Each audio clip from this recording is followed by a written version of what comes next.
Hello and welcome. My name is Amanda Popila, and I'm a researcher in human capital here at the Conference Board.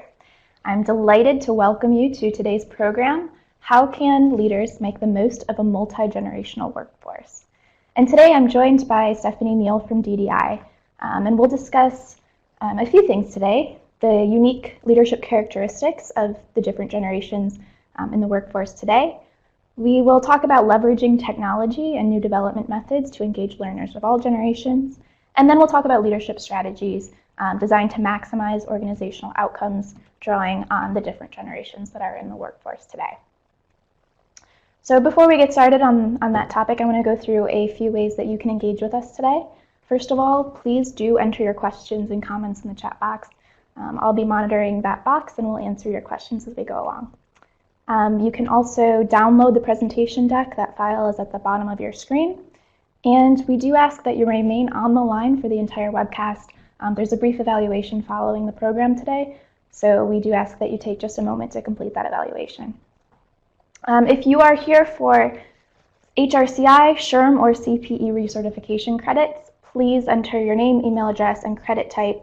That box is at the bottom right-hand corner of your screen. You do need to be attending live, and you also need to stay on for the entire broadcast. If you're looking for CPE credits, you'll see those pop-up boxes, so please look out for those boxes and click OK when they pop up. And now I would like to introduce my co-presenter today, Stephanie Neal. Stephanie is the Senior Research Consultant for DDI, and she conducts research to explore trends in leadership and human talent in the workplace. She's also my co-author on the Global Leadership Forecast, along with our colleagues at DDI, the Conference Board, and EY. So Stephanie, thanks for joining today. Hey, thanks for having me, and hi everyone. So if you have not joined us in the past, this is part of a series of webcasts. We are exploring the findings of the Global Leadership Forecast in 2018. If you're not familiar, this is one of the largest benchmarking studies of its kind. We had almost 2,500 organizations participate, over 25,000 leaders in 50 countries. So it's a really large benchmarking study. There was a lot of data and a lot of ways that we could kind of splice this data. So we have 12 webcasts planned. We're about halfway through the program. And if you haven't seen some of the previous webcasts, they are available on demand on the Conference Board website. And there are more coming up. But today we're going to talk about generations in the workplace. So you can see the demographics of our study here. If you look on the upper left-hand quadrant, you'll see the generational breakdown. About 60% of our participants were in Gen X, about 20% millennials, 20% baby boomers. And Stephanie is going to talk in a minute about the breakdown of the generations in the workforce today. And we'll see that the leaders in our study, aren't too far off from the leaders in the workforce today. You can also see there's a pretty good distribution of industry, of region. We have about 30% of our leaders that responded to the survey were female, 70% male, which isn't even, but that's also unfortunately the number of leaders that are in the workforce today. It kind of matches. And the leadership level is also a pretty good distribution. We had 40% frontline leaders, 30% mid-level leaders, and then 30% higher level leaders. And as I said, this webcast is part of a series. We did break the data into 6 key themes for this research, and today we're focusing on leader diversity in the generations. But what's interesting about today's topic is it kind of spans a few of our themes. So we will touch on the digital and data. Obviously, being digitally savvy and having the digital skills is important to all leaders today and in the future. And we'll talk a little bit about that. We'll also talk about growth and potential because our future leaders need to grow with the organization. So we'll touch on that topic as well. And again, if you're interested in some of these other topics, we do have other webcasts where we go into more depth on some of the other themes. So kind of to kick us off, we wanted to start with a polling question. Because we are talking about generations in the workplace, we want to see who's on the line. So which generation do you belong to? And you can see in the study, we have the year ranges that we used in the study. listed here. And we focus mostly on the baby boomers, Gen X, and millennials because that's the majority of leaders today. But we'll see. It looks like most of the people on the line fall into those categories as well. So it says 37% are baby boomers, 44% Gen X, and about 18% are millennials. So thanks for answering that poll. And now I'm going to hand it over to Stephanie to kick us off. Yeah, thanks, Amanda. So it's interesting to see the breakdown, and it is helpful for us to understand, who's on the line today, what perspective you're coming from too, as we talk about these generational trends. So one of the important pieces that I know Amanda queued up earlier is we saw what percentage of leaders who responded to the Global Leadership Forecast were from different generations, and the majority were from Gen X, as we'd expect. This also lines up with the percentage that are currently in leadership roles at companies around the world. And what you can see here are the percentages that HR indicate currently comprise their organization's leadership. So who is actually leading at most organizations around the world? We can see that Gen X hold the majority of leadership roles currently. They're just over half, so making up 51% of an organization's leaders on average. And of course, there's going to be variability from organization to organization, but that is the average of what we saw across the world. And whereas on the other hand, millennials and baby boomers each comprise about 1/4 of an organization's leadership. So obviously, millennials are really starting to succeed into leadership roles, and they've been a big focus in many ways as they've come up into organizations, and that's part of what we'll talk about today. As Amanda mentioned earlier, given that the Global Leadership Forecast included over 25,000 leaders, having this amount of representation from different generations really allows us to dig into the data and to do some very robust analysis on what those different leaders' experiences are like, and that's what we're going to cover with you today. So to dive into this a little bit, I just want to set the context for why it's important to be considering what we can do to harness all of the generations in the workforce. And you can see here, this comes from one of the overall findings in our Global Leadership Forecast.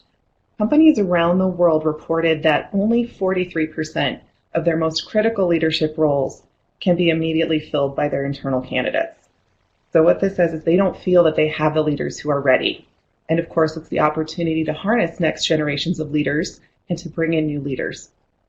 So how can we best prepare that next generation of leaders, including Gen X and millennial leaders, of course, to get them ready to fill these critical roles? We found that there's a lot that organizations can be doing, and in many cases they aren't doing necessarily to this point, to develop their leaders. And it isn't always a match with what leaders want to develop or how they want to develop most effectively. So we'll be getting into some of those issues today. And before we get into all the data, I know we wanted to talk about this and break it down in terms of how prepared leaders currently feel. Because on the other hand, we saw organizations don't feel that they have leaders who are ready, but how are leaders feeling? And Amanda, I know this is something that you were really close to when we were writing the forecast. So wanted to see what stood out to you, because there's some pretty interesting results here. Yeah, there are. I think the first thing that really stood out to me as we were looking at this data is the similarities. So, these rankings are not super different by generation.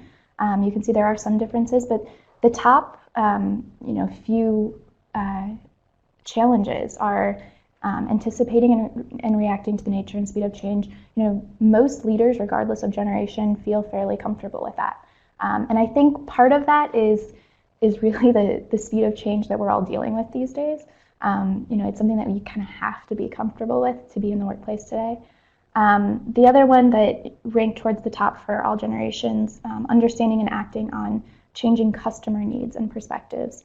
So I think this is, we are all our own customers. So, everyone in the workforce, we're buying products from our own company, we're, using the services. We understand the customer perspective.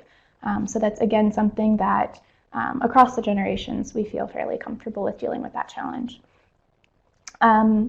Towards the bottom, though, we're also pretty similar. So, we're all a little bit less prepared to capture organizational knowledge. And I think part of that is with the baby boomers leaving the organizations. A lot of them have knowledge that nobody else in the organization does, and we're not doing a good enough job about capturing that knowledge. before somebody leaves the organization. And not just baby boomers, also anybody that's leaving the organization, we have to have processes in place to make sure that that knowledge doesn't go with them. Also, I think the one major difference between the generations, which was kind of interesting, acting decisively without always having a clear direction, ranked really low for millennials and Gen X and a little bit higher for the baby boomers. And just thinking about that skill, the more experience you have, acting decisively, kind of setting a direction, the more comfortable you would be with that. So some of the baby boomers who might have had more experience with that, it seems like they feel a little bit more comfortable. I think that makes a lot of sense, Amanda. I was just going to say, jumping in, I think that's out of all the challenges that we covered, that's the one where experience does have the biggest effect. Probably in feeling like we've dealt with ambiguity over time. So leaders who are more prepared, have learned how to make decisions more quickly, probably do get better at honing that skill. So it makes sense to see that kind of track the right way across generations. And that's really reflecting a point in time, and the point and stage of career that millennials and Gen X are at by comparison. Yeah, I know, I definitely agree with that. And I also think, we'll get into some of the other data on generations in a few moments. And a lot of it has to do with the life stage and kind of where you're at in your career, whether you're an early leader or a mid-level leader. It's not necessarily the generation you belong to, but kind of the experience that you have. So I definitely agree with that. And then the last one that I wanted to highlight was the operating in a highly digital business environment. It's third from the bottom. You can see it's a little bit higher for millennials than the other generations in the ranking, but it still rates towards the bottom for every generation. So, it's interesting that that's a skill that we all kind of feel like we're less prepared. So with that, I'm going to open the next polling question. And this is around those digital skills. So which generation do you think is the most digitally savvy out of the three?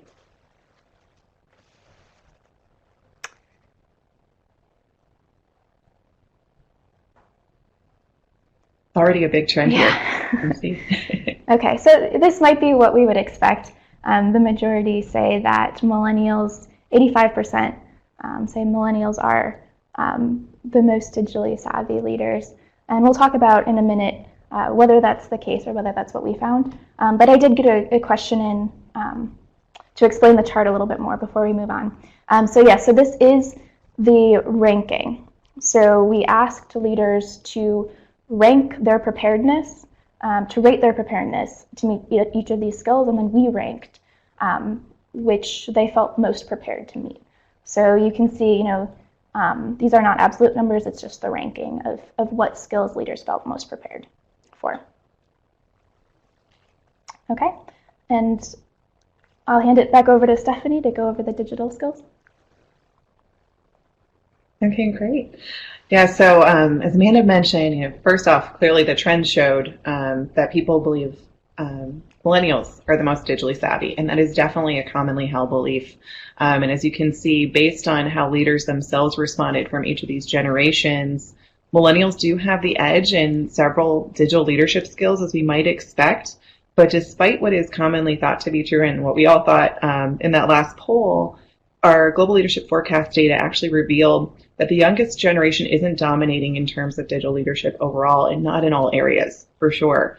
You can see here that Gen X leaders are pretty much equally as strong in millennials in most of these skills, and in leading virtual teams is slightly ahead, and baby boomers, in fact, are even more ahead in that skill, again, reflecting that they may have had more experience in leading virtual teams. And it probably makes sense that millennials aren't always having the edge and really are, kind of on par with Gen X. We can see that this generation grew up playing video games, and they experienced the emergence of personal computers, and many of the top CEOs of technology companies are currently Gen X leaders. So they've learned how to adopt new technology into their lives and workflows, even though millennials were more native and had that digital experience earlier in their lives. I was just going to add on this, and maybe it was a little bit unfair in our polling question. We made you all choose between them. And I think it does, as you just said, Stephanie, that millennials are the first generation that are really digital natives that grew up with this technology. But I think it is interesting that the generations really aren't that far apart. It's not that millennials are so comfortable with all of this and Gen X isn't. I mean, we're all about the same. And then the leading virtual teams, I think from what we heard, this is mostly the leading teams aspect and not as much the digital aspect. And millennials who might not have been leaders for as long are just a little bit less comfortable with that skill in general. Yeah, and as you mentioned earlier, it really does reflect, stage in their career where they're at. We would expect, millennials will grow and feel more comfortable as they've had experience leading virtual teams. So I think that's a really good call out. And that's one area where, of course, we saw millennials weren't quite as confident in their digital leadership. That will likely change, whereas we found they were far more confident in leading with digitization. So leveraging technology to manage the workforce, and that likely is due to the experiences that they've had as they've come into the workforce. And we may say that Gen X leadership and baby boomers experience is benefiting them a bit in terms of their digital leadership capability overall. But as you said, Amanda, this is something, we're seeing it kind of bust some myths to say that none of these generations are that different. And to be honest, I'd say probably the most digital savvy leaders I've worked with are baby boomers. So often that can, kind of throw us up in the face of what we know in terms of, stereotypes that we have about generations in the workforce. It's important for us to consider, what we're actually evaluating when we're looking for a leadership role and who's best fit for that. What's interesting is this also did reflect some trends in social media usage that we saw Nielsen report not too long ago. So I did just want to pull in some of that data just to show that consumer trends are really what's shaping a lot of this too. And especially when we think of what influences leaders in the workplace, it's often their own engagement with social media and different technologies that have an impact. So in the 2016 social media report that Nielsen shared, they actually busted some of these generational stereotypes also and had some pretty surprising generational findings and trends in terms of social media use. Although it was clear, and you can see in the two dot plots here, that the size of the circles aren't very, very different. Younger generations are using social media and all media far more frequently than baby boomers on average. But we would say, you could have assumed millennials would be the most frequently using social media and some of these newer platforms. And Nielsen actually found that wasn't the case. In terms of actual social media usage, Gen Xers are using social media 40 minutes more each week than millennials. And they were also more likely than millennials to stay on their phones at the dinner table and spend more time on every type of device. Whether or not we think that's a good thing or not, it's definitely influencing them and how they use technology. They also consume far more media overall, and we're tuning into new social media technologies like Facebook TV, which was just emerging at the time. And these are, of course, influencers of how they might be in the workforce as well. So, of course, this doesn't mean that all Gen Xers or all millennials are on social media more, or that baby boomers aren't spending as much time with these platforms. These are average trends, but it shows us we can't assume that any particular generation is leading than another. And of course, there are going to be individuals in each of these generations who may be more digital savvy than any of the others. As I said, some of the most digitally savvy leaders I've worked with are baby boomers. And that shouldn't be surprising either, because on average, baby boomers weren't far behind. And we see, again, that's, we're trying to pin down a whole generation with one particular fact, which just doesn't work in most cases. So what this shows us is, of course, there's consequences to carrying generational stereotypes that may even unconsciously influence us, and leaders making decisions about who they should choose to lead next and what they might expect of them. So just to help set the stage for some of these findings we're going to dive into. Yeah. And this is why, how we approach development in particular for leaders, it's really critical to be keeping in mind that generational trends, even if there's an average that shows something that we think millennials favor technology more, aren't always the case and isn't something that can always be said to be true. So we don't want to, continuously cast a particular place on a generation. It's really about meeting the needs of our customers and the leaders who are learning within each generation. And that means having an understanding of how they may prefer to learn and how they need to learn as individuals as well. So we know that there's, quite a few choices and trade-offs when deciding how you're going to provide development to leaders, and how to meet the needs of modern learners are really complex and becoming more so because there are so many new technologies and new ways of teaching the same content. And because there's such a vast range of learning methods available, it's really important to be thinking about what leaders are looking for at each organization. Among the 25,000 leaders that participated in this current Global Leadership Forecast study, they directly rated which learning methods they want more of. And we saw some really big gaps in terms of what learners want and what they're actually getting from their organization. So that's what we're highlighting here in this chart.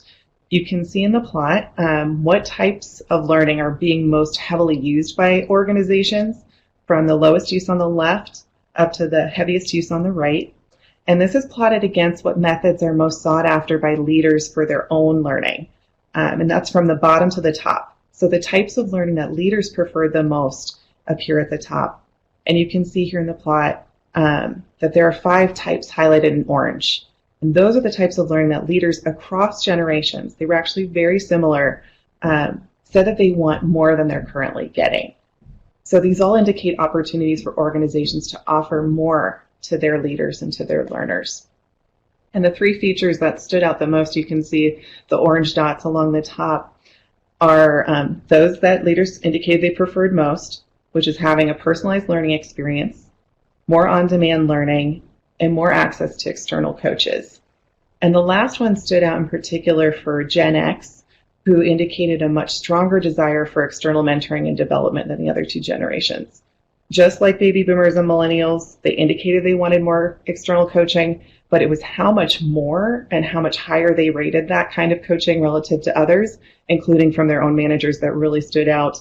67% of Gen X leaders said they wanted more external coaching, compared to only 47% of them who said they want more coaching from their managers. That's really a 20% difference, which is one of the biggest we saw across the entire study. And that's nearly double the difference for millennials, who said that they want more coaching from everywhere. So it's interesting, they're really open to peer coaching, coaching from others, coaching from their managers, and coaching from external mentors. So Stephanie, I think there are a lot of interesting things on this slide, and I want to dive into it a little bit, but can you talk a little bit, do you have any idea why Gen X is saying they want the external coaching versus the internal? Yeah, it's an interesting one, and we did follow up a little bit afterwards to kind of dig into this from a few other angles. And in particular, we saw they wanted more externally developed material too, so it was kind of looking outside their organization more than other generations. And it seems like it's related to new challenges that they may be facing. So they're dealing with digital disruption and new models of work at a time where they're really, holding the majority of leadership in the workforce. And their seniors, the senior leaders of their organization, may not have dealt with those challenges either. So we think it's, them dealing with new challenges for their organizations and leading the way when other leaders haven't dealt with it yet. Also, it's as leaders move up in their organizations, we know they deal with more complex challenges and often look to external coaches to help them with that. It's not only a safer place to be able to get that coaching, and across all generations we saw a desire for that external coaching, external mentoring. It's just something that gives them that safer place and also provides a different perspective on how they can face the challenges that they have at their organizations.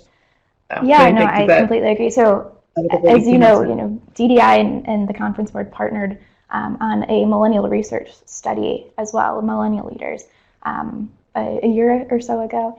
And we asked the same question, and we found the same thing. So, for millennial leaders specifically, it's the personalized experience, it is the coaching, and as you said, millennials are really interested in coaching from everywhere and anyone that's willing to coach them. And it's all about the feedback, the on-demand learning, and the personalized experiences. But I think what is interesting in this study is we were able to break it down by Gen X, which is sometimes a generation that is a little bit more overlooked in some of these studies. And so, to see, some of the similarities and differences, and I think especially that one, the external coaching, was a really interesting difference for that generation. So thank you. Yeah, and I think that, as you mentioned, it coming out in other studies, other research where we've seen that leaders are really looking for that kind of coaching. it's good to see it's an opportunity and something that organizations haven't necessarily stepped up to in every place, because they're trying to figure out how to provide that kind of coaching to leaders. So I think new technologies are going to help in making that more readily available too, which will be a good improvement for sure. Absolutely. And we have a couple questions here, just more on kind of how to read this slide and what it means. So first of all, for our study, how was a leader defined? And Stephanie, do you want to take that one? Yeah, great question. So we define leaders as anyone who is in a management role and has individual contributors reporting into them. So first level leaders, that would represent their role, all the way up to senior level leaders who, of course, have more overarching responsibility of their organizations. So this truly does reflect, of course, what leaders are saying they want more of. But given that this included even really early emerging leaders or leaders who have just transitioned in their first leadership role, we saw the trends are really consistent. So the three features we mentioned are really important for modern learners. Were the same even amongst leaders who are new and have, really like only 0 to 1 years of tenure in their leadership role. So you can see personalization, coaching from external mentors, and having access to on-demand learning so that they can help structure and personalize their own development were really important features. Thank you. Yeah. And the next question was just about what the colored dots mean, and it's just the upper quadrant, the kind of yellow-orange dots are what leaders want more of, and then the blue dots in the middle is what they're getting in about the right proportions, and then the darker blue on the bottom, or the gray, is what leaders are getting more of than they want. So that's kind of how we broke down the colors and how this slide is organized. So thanks for that question. The other thing I wanted to mention on this slide, the Conference Board does an annual coaching study, and we look at how organizations are using internal and external coaches and how that's changing over time. And we're finding that more organizations are using internal coaching and are actually planning on using even more internal coaching in the future. And we're seeing this trend as is really a way to get more coaching and more personalized development feedback at lower levels in the organization. So, organizations are looking not just at that executive layer or the first, the top levels of the organization. They're actually looking to get coaching further down, 4, 5, even further down in the organization levels from the C-suite. So, that's kind of a current trend that we're seeing, and they're doing this by focusing on internal coaching. So they are actually hiring people whose either full-time job or part of their time is dedicated to coaching leaders in the organization. They have those certifications. They are prepared to be a coach, and it's not just coming from the manager or from a peer. Although their trends are increasing in those as well. So it's really an interesting concept. We are seeing more and more leaders that just want the personalized development experiences, and organizations are providing that. So I think that kind of fits with our study as well. That's a great call, Amanda, and I think something that would be worth exploring more in the next stages of this research when we do the forecast again, to honestly look at if what leaders are looking for, if that will meet that need that they have for coaching that's outside of their manager and outside of kind of the traditional way that we've thought of top-down coaching. It'd be really interesting to see if that's something that continues to emerge. Yeah, definitely, and we're getting a few questions in right now. We did have the poll in the beginning on who's participating in this webcast, and I think we saw the breakdown kind of matches our breakdown in the study as well. So it's slightly more Gen X, and then I think we saw 20 to 30% millennials and 20 to 30% baby boomers as well. So that matches the breakdown of our study, the number of leaders that are in the organizations currently. And we don't have this slide broken out by generation, but I think we've said we agree that the trends are really the same. So Gen X is really interested in the external mentors, the external coaching. Millennials are really about the personalized experiences and the coaching from everyone. And baby boomers, I think, have fit these trends as well. So the general trends are the same regardless of generation. And I think that's a really important point. And what we found pretty consistently throughout this research is there's definitely more in common across generations, and that leaders have, more in common, not only in their learning preferences, as we just covered in this slide, but also in their experiences. And I know the majority of people that respond on the webinar did say and identify as Gen X. And I do think, of course, given that that's also the majority of leadership roles, it's interesting to look at this generation to see how it's bridging the divide between millennials and baby boomers, where there were maybe a few more differences, and most likely due to their stage and career. And they have had different experiences to this point. So just to show this on this slide, you can see here a summary of the characteristics that we found Gen X leaders have in common with their senior and junior counterparts that just reflect some of those trends and how it's changed over time. And you can see, like millennials, we've seen that Gen Xers stand out for their digital savviness, as we mentioned earlier, and their eagerness to lead as well. They're also more purpose-driven, which has been a big trend that we've seen just in the last few years in terms of what organizations are looking at how they define purpose to help create an engagement with newer generations in the workforce. On the flip side, you can see that Gen Xers stand out for qualities that are usually held as something that boomers contain or have, and that's being more employer loyal and demonstrating strength in virtual leadership, as well as more traditional leadership skills like driving execution and building talent, which is something that you would expect with leaders who have already achieved and risen to a more higher leadership level, starting to look at the organization to where they can identify and really develop talent up throughout their organization. And of course, these are strengths that organizations should and continue to be, leveraging and developing to help unleash everyone in the workplace, not just in any one particular generation. But interestingly, we're not seeing that this is consistently happening. And in fact, as we've shared out our global leadership forecast findings, we've hit a chord with Gen Xers who feel like they're often overlooked in favor of either younger millennials in the workforce in terms of where leadership is going, or also that they've kind of been stagnant or held off a bit because baby boomers have stayed in longer in the workforce. In a lot of ways, are sandwiched between when they're bridging this gap. I'm curious, Mia, is that something that you're seeing in some of the other research that you're doing as well? Yeah, no, it definitely is. And I love this slide, and I think these findings really make sense. I do, we, like I said, we focused on millennial leaders in a research report previously. But even, in the media and the headlines that we're seeing, the other research that we're seeing, a lot of it is focused on millennials. And now even Gen Z, is the next big one. And there's not as much out there on Gen X and how they might want to learn and how they're leading.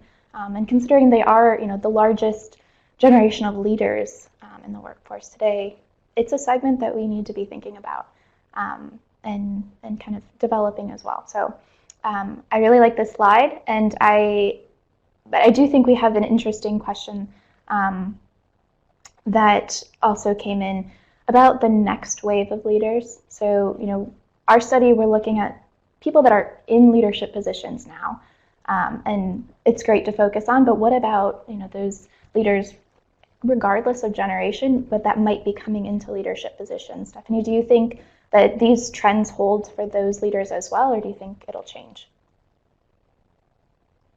Yeah, I do think because we're seeing such consistency, especially in terms of how leaders want to develop and new leaders. So as I mentioned earlier, we looked at leaders who had very little tenure, who had just become new leaders, and the trends really are very similar.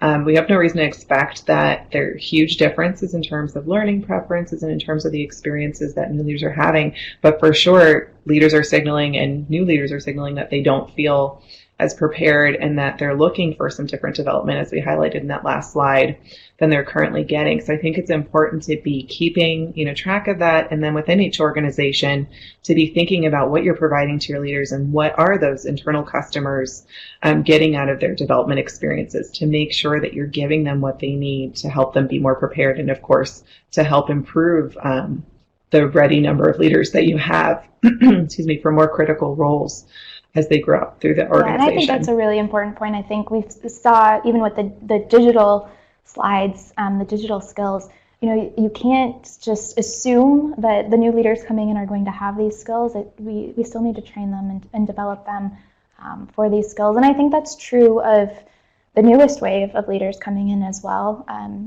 The younger millennials and Gen Z, we saw, they're on social media. I think it would be interesting to see that social media usage slide for Gen Z, because I'm thinking they are on social media a lot more maybe than millennials. But we still need to train them and develop them, and even in the digital skills, they don't just come in knowing everything. So I think that's an important point too. Absolutely. And I do think you're calling out that, of course, what they're growing up with, the experiences that they're having, both, as customers and as they start in the workforce, what they're drawn to is going to influence what they're looking for from their organization. So I'm sure we're going to be hearing a lot more about Gen Z in the near future as they do move into professional leadership or professional roles and then into leadership. We'll continue to track them and see how this changes, Amanda. I'm really curious as well. And I think what you called out earlier about Gen X is a really important point, that they've been overlooked, and I think a lot because the media attention has focused so much on their younger counterparts. Millennials really came up at a time where we were focusing in a new way on a 24-hour news cycle and very social about news. So it was easier to kind of build the hype of a generation. And I think as a result, Gen X, who now comprises the majority of leadership, as we said, 51% of an organization's leadership on average around the world, they maybe haven't been given as much attention, even though they already are now in such a significant role to impact how their organizations operate. We found that on average, they're also leading and having a more heavy workload than their peers. So Gen X leaders have on average 7 direct reports compared to only 5 for millennial leaders. And what's interesting is there was a relationship with advancement for millennials having more direct reports. They were more likely to be promoted to higher levels, but it wasn't the same for Gen X. So they're carrying and expected to carry a heavier workload and larger teams. And what this means, and of course why we should take note, is that these numbers have real impact. Gen Xers are in a position to influence more of their organization. They're leading more direct reports than others at the same time. And as of right now, and likely for the next 15 to 20 years, they probably will be the bulk of an organization's leadership with the largest teams. So their impact is going to be multiplied. And that makes them pretty hard to ignore. So, I mean, I know you said too, they've kind of almost quietly risen up into having the majority of leadership roles and haven't been paid as much attention to. And that's why these data, I think, are really important to be listening to and to learn from their experiences in the workforce. It also means that it's essential for organizations to determine and design for how they can best prepare the majority of their leaders, as well as the next generations that are going to follow them. And that's why we've seen it's critical to unleash the potential of not only Gen X, but all leaders, because as we saw earlier, most organizations don't have a strong pipeline for their critical leadership roles, and they need to make sure that they're unleashing that full potential that they have within their younger leaders to help prepare them. Thank you. And we did get a couple questions. One is just another data point. We didn't include it on the slide, but how many direct reports do baby boomers have? And I think that average is 8. So it's 1 more than Gen X. But Gen X is still in line there. Yeah, that's a great question. So as we'd expect, of course, baby boomers are in higher level or senior leadership roles, so typically had larger teams, but really not much. And interestingly, another finding that we didn't include in this particular deck, but that stood out, was that compared to millennials and baby boomers, Gen Xers had a slower promotion rate. So even baby boomers who are more senior in the organization were advancing more quickly. So it's an interesting trend that, of course, signals we need to pay attention to what's going on and to be thinking about how we're harnessing the next generation of leaders. And I know I clicked onto this one just a second ago, but just wanted to call out, so of course there are things that organizations can be doing. We mentioned some of the development opportunities earlier and the ways that we can meet the needs of modern learners more and help give them more of the kind of development that they're looking for. Another best place for organizations to start is to consider how to help millennials and Gen Xers bring their unique perspective on how to leverage new technologies, whether it's for learning or impacting their teams, and how they can use those technologies to help advance new perspectives and diverse and also inclusive voices. And we also know that both of these generations, particularly Gen X, have a strong desire for external perspective, as we mentioned earlier, which can be a benefit to leverage. So organizations may not be thinking about internal coaching or even external coaching to help leaders and organizations to tackle new business challenges, but that's something that leaders loud and clear said that they're looking for more of. So that's an important opportunity for how to help them look outside and learn from what others are doing in the greater landscape. And of course, the number one place to start, which I think we mentioned a few times already, is not to build programs for leaders based on generational stereotypes or to promote those stereotypes, since there's really no one type of any generational leader. These are average trends, and it's great, of course, to see when there's consistency across generations. So most leaders are looking for a certain kind of development or what kinds of experiences they're asking for in their and I think this one is so important, and we see this across a few of our research studies at the conference board as well. No generation wants to be stereotyped, and we're actually not seeing many organizations that are doing that are putting the generations into buckets and providing tools or resources to that specific generation. But we are seeing that organizations are looking to group their employees and to provide more personalized experiences for depending on what a certain leader wants or needs. So, they're not necessarily by generation, but it might be on life stage. Did they recently get married? Are they having a baby? Are they close to retirement? What is that need for the life stage that they're at? Or we're also seeing companies that are looking to leverage motivations. So what is motivating an employee? Why do they come to work every day? And providing tailored experiences for those needs. So, are they looking to grow and develop and they want those stretch assignments? Or are they looking to, provide for their family and earn the paycheck? So, there are ways to group employees that are not stereotyping based on generation. So.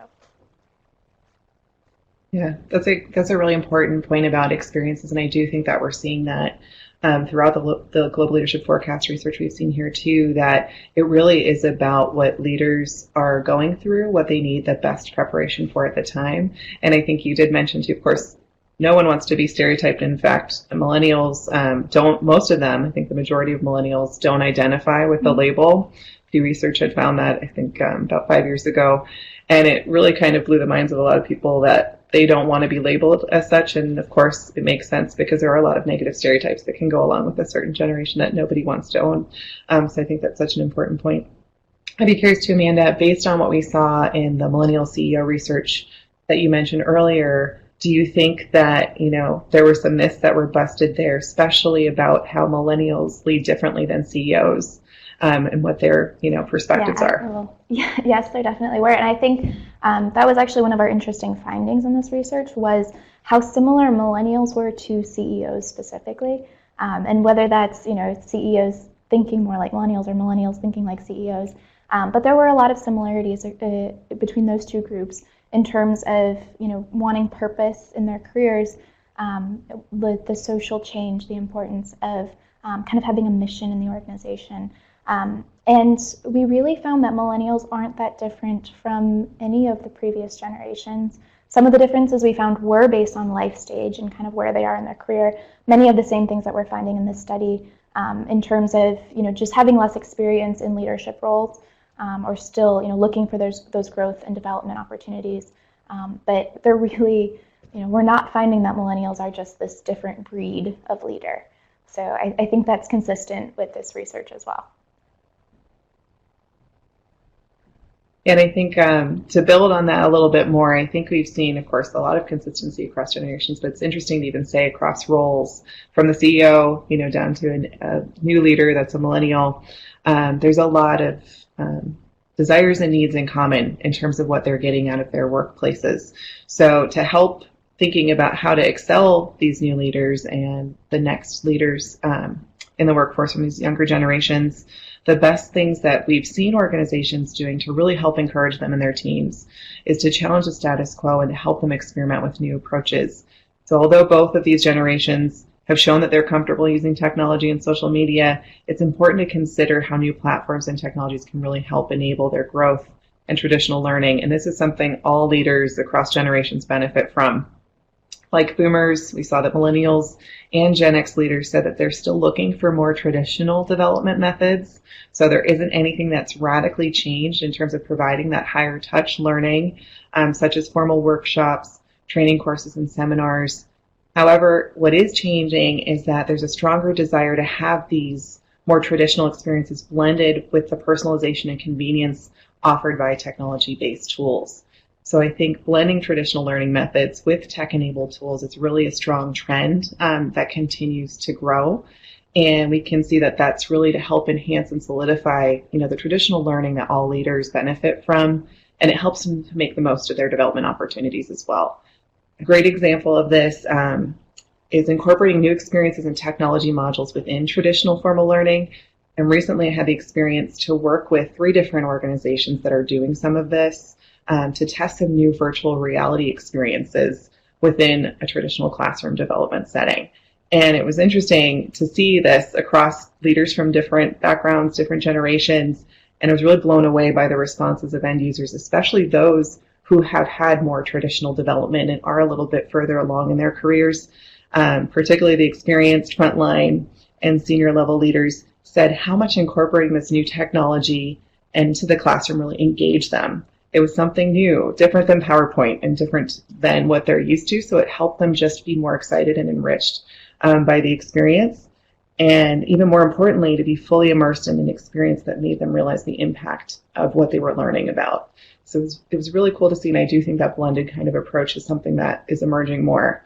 I'm curious, Amanda, have you seen this as well? Yeah, it's interesting. We got a couple questions on coaching specifically, and we did a webcast a couple months ago. I think, Stephanie, you were on the coaching webcast, so we have a lot more information on coaching specifically in this report and some other examples. But when you're speaking about that digital learning, it made me think of an example with coaching on how companies are experimenting with virtual coaches as well. And your coach is an artificial intelligence kind of virtual reality coach, and they can provide feedback based on your tone and kind of what you're saying, and providing personalized experience. And it's another way to get at those lower levels in the organization, provide more coaching experiences to a wider audience. And so I think it's interesting how companies are looking to use some of the new technology and learning and development.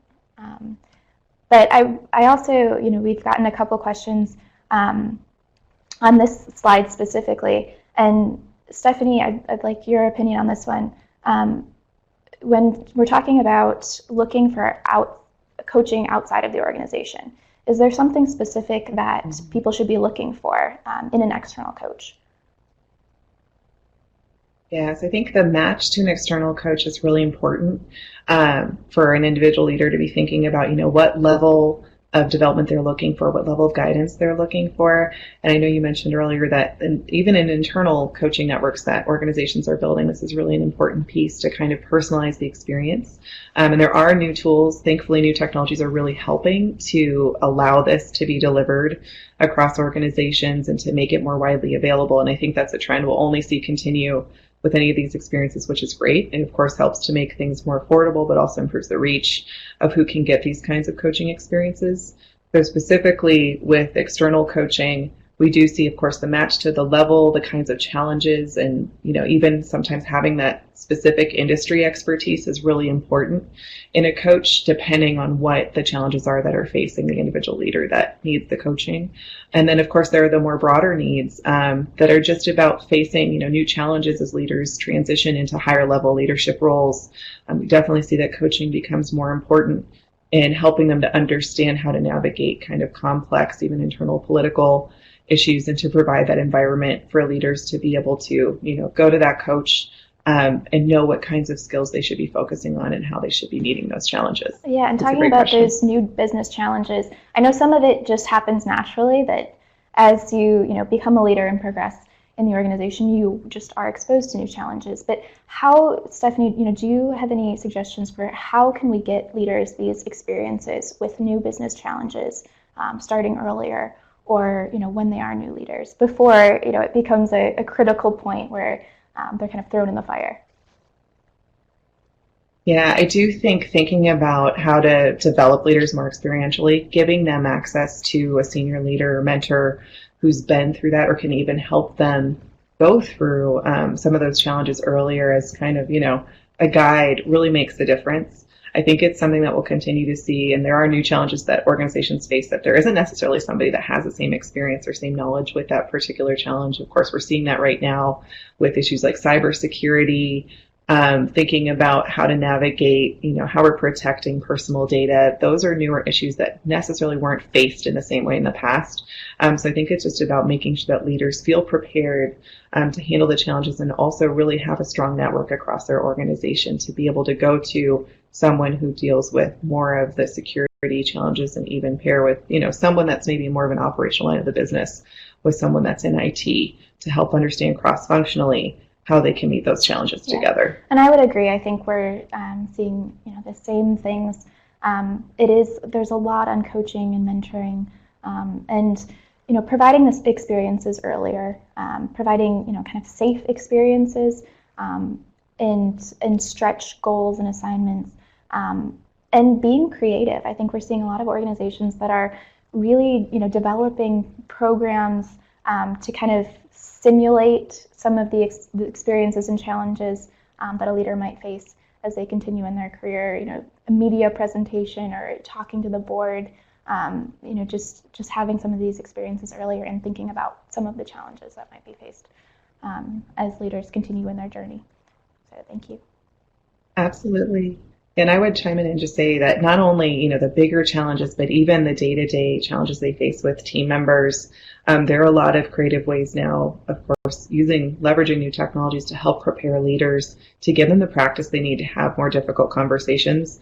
That's probably the number one use of virtual reality that we're seeing right now across organizations that are developing these kinds of experiences. They're saying, when they poll anyone and they poll their audiences, almost everyone is looking for the opportunity to leverage virtual reality to have more difficult conversations, to help them have a safe place to practice before they have to have the real conversation. And some of those include, how to tell someone that they're not ready for a promotion, how to tell a difficult team member, that they're having a negative impact on their team, and really, common experiences that leaders at all levels can have, but especially in early leadership roles that they may not have had as individual contributors and they just don't feel prepared for. So when you think about it's kind of all the discussions that they would typically, not know who to go to or maybe ask HR, how can I help prepare myself? And perhaps they'll get sent to, here is, our virtual reality lab to help you practice and prepare for those skills. I do see that, as a trend that's not too far off. And I think a lot of people are realizing there are ways to, both, provide experientially when we can, within an organization, but also use those new technologies to help prepare leaders in ways they couldn't have before. That's pretty cool to see that emerging as well. Yeah, absolutely. And I think, do we have one more slide? Yeah, we only have a couple minutes left, and I know we have a lot of questions coming in. Right. Let's get to this last slide, and then we can. Yeah, such a great topic. We could keep talking about it further. I do think that it's really important thinking about how to help leaders excel. As we mentioned with the virtual reality experience, I think we went through a couple of these points already. That organizations can do this, by blending learning and especially leveraging newer forms of on-demand learning, which all leaders said that they're seeking more of. So just to make sure that, by doing so, they're providing millennial and Gen X leaders and even next generations that come into the workforce with the learning access that they seek and giving them some control over their own, learning to help them action that for their own development. And I think that's really an important way to make sure, again, not everyone in a particular generation is going to want the exact same thing. So by providing some options and providing them some more control over their development, you'll make sure you're meeting the needs of every modern learner. Yeah, Thanks, thank Amanda. you. And, I think we have a few questions that came in about millennials specifically, and are millennials being developed and given the opportunity to lead. And, I think from our research, from this research and from the millennial leadership study that we've mentioned a few times, we are seeing that millennials are having these experiences, that they are in leadership roles now, and, they are given the experience to lead. And I think this slide kind of speaks to some of that. And, leveraging, we talk about reverse mentoring a lot, leveraging the tools and the skills that that each person, each individual brings to the organization.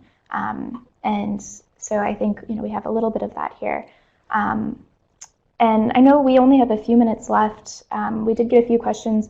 I'll ask one more, and then if Stephanie, if you have any last comments to wrap up. But we talk about generation here.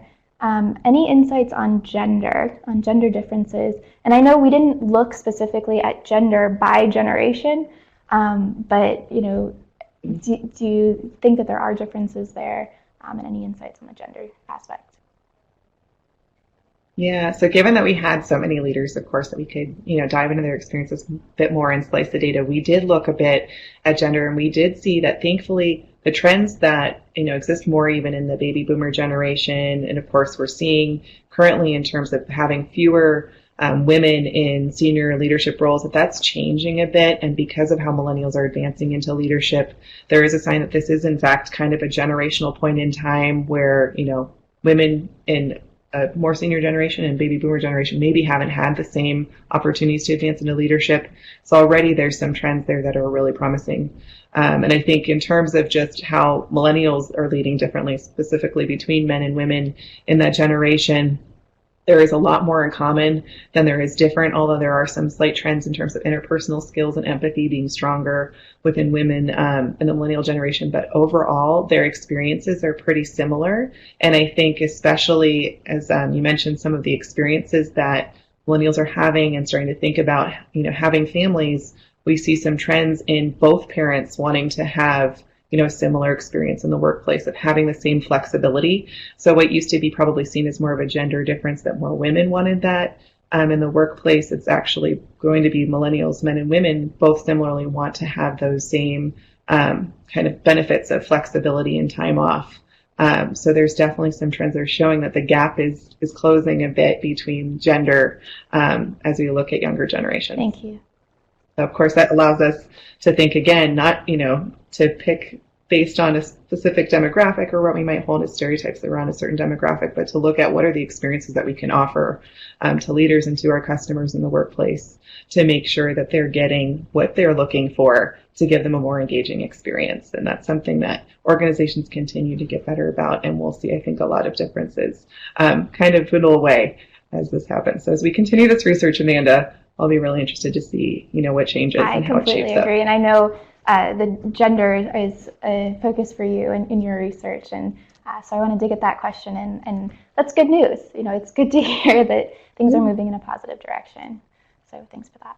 Absolutely. We're about at time, so I did want to thank you, Stephanie, for being on the webcast today, and thank all of you online for your questions and comments and participating with us today. As I mentioned, we have a brief evaluation directly following this program, so please do stay on for just a couple more minutes and complete that evaluation. And join us next time. So next month, our Global Leadership Forecast webcast is on the leadership challenges and opportunities in the financial services sector. So if you haven't yet registered, you can register using the link on this page. Our colleagues, Liz Collins from EY and Amy Abel from the Conference Board, will be leading that webcast. And finally, if you are interested in attending the Conference Board's Diversity and Inclusion Conference in June, you can register on the Conference Board website and use the code KN1 for a $500 discount. So please do check out that conference. Thanks again for being with us today, and we hope to see you next time.